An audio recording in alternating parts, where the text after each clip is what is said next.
ॐ गं गणपतये नमः। ॐ ऐं સરસ્વત્યે નમઃ. આગળ આપણે જોયું કે માન અને મોહથી મુક્ત, આસક્તિથી પર, આત્મામાં મગ્ન રહેનારા સાધકો ભગવાનના અવિનાશી પદને પ્રાપ્ત કરે છે. તો આપણા મનમાં પ્રશ્ન થાય કે આ અવિનાશી પદ કેવું હશે? તો તેને દર્શાવતા ભગવાન કહે છે, ન તદ્ભાસયતે સૂર્યો ન શશાંકો ન પાવક યદ્ગત્વા ન નિવર્તન્તે તદ્ધામ પરમં મમ.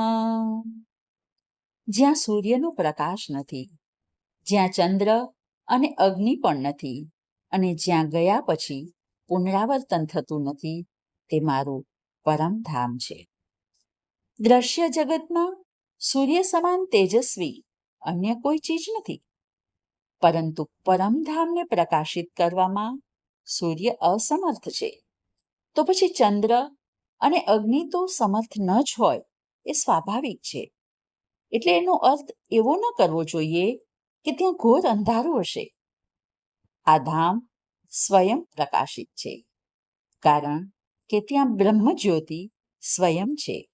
અને તેથી જ કઠોપનિષદ, શ્વેતાશ્વર ઉપનિષદ અને મુંડકોપનિષદ, આ ત્રણેય ઉપનિષદોમાં એક મંત્ર આવે છે, ન તત્ર સૂર્યો ભાતિ ન ચંદ્ર તારકમ નેમા વિદ્યુતો ભાંતિ ભૂતોયમ અગ્નિ તમેવ ભાંતમનુભાતિ સર્વતસ્ય ભાષા સર્વમિદમ વિભાતિ.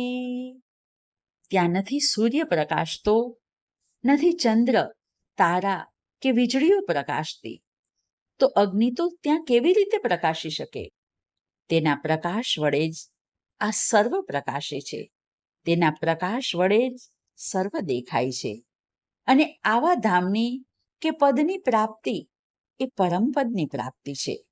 અને હવે આ પરમધામની જેમ જ જીવાત્મા પણ પરમાત્માથી અભિન્ન છે, છતાં પણ તે પરમાત્મા નથી, તે બતાવતા ભગવાન કહે છે, મમૈવાંશો જીવલોકે જીવભૂત સનાતન મનઃ ષષ્ટાનીન્દ્રિયાણી પ્રકૃતિ સ્થાની કર્ષતી. આ જીવલોકમાં જે સનાતન જીવ છે તે મારો જ અંશ છે, જે 5 જ્ઞાનેન્દ્રિયો અને મનને કે જે પ્રકૃતિથી બન્યા છે તેને આ જીવ આકર્ષિત કરે છે. આ શ્લોક ગંભીરતાથી સમજવા જેવો છે. અહીં જીવ ઈશ્વરનો અંશ કયો છે. અંશ એટલે ટુકડો એમ નહીં. અંશ એટલે કે સામર્થ્યનો અંશ, એટલે કે જીવ અને ઈશ્વર બંને સચ્ચિદાનંદ છે.